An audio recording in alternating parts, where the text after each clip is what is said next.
Welcome to the main parcel sorting hub of FAN Courier here in Bucharest.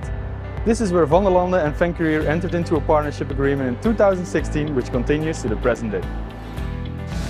Now we fast forward to 2022, where we talk about the increasing level of automation of the parcel systems and network to give the customer a competitive advantage.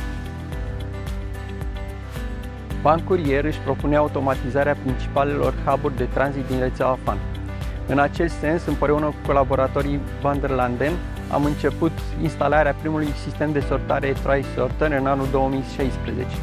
Acest proces a continuat în 2018 prin deschiderea celui mai mare hub de sortare din București, cu o capacitate totală de 39.000 de colete pe oră.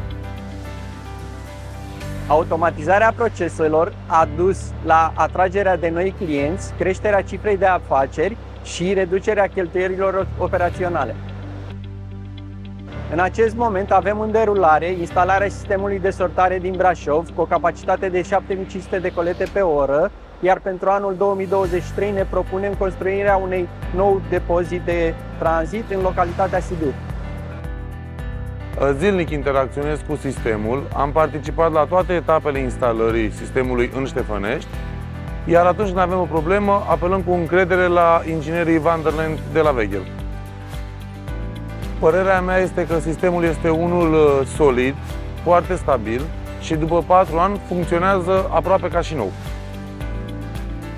Marile beneficii ale sistemului ar fi capacitatea mare de sortare, mentenanța predictibilă și foarte puține opriri neprogramate.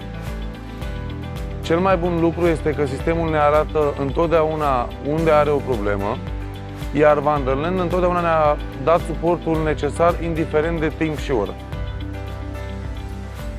Adaptarea la cerințele noastre, inovația, experiența dobândită de-a lungul proiectelor derulate împreună fac ca sistemele oferite de Vanderlande să fie mult mai rapid de integrat cu sistemele FAN Courier.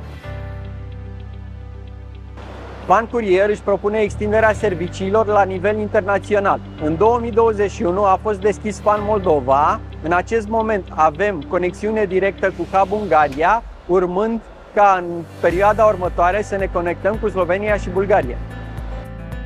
Sistemul ne-a ajutat să susținem o creștere de 15% medie pe fiecare an și să creștem capacitatea de sortare de la 9.000 de colete pe oră la 39.000 de colete pe oră. Vanderlande ne-a ajutat să îmbunătățim softul periodic, să descoperim noi utilizări și o mai bună optimizare a procesului de sortare. Dacă ar fi să descriu Vanderlande în 3 cuvinte, ar fi inovație, profesionalism și partener de încredere.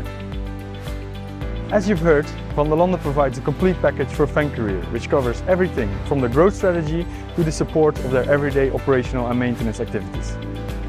And then, looking to the future, built on the trust we have developed over the past 6 years, we will continue to help FAN Courier to increase the capacity of their network.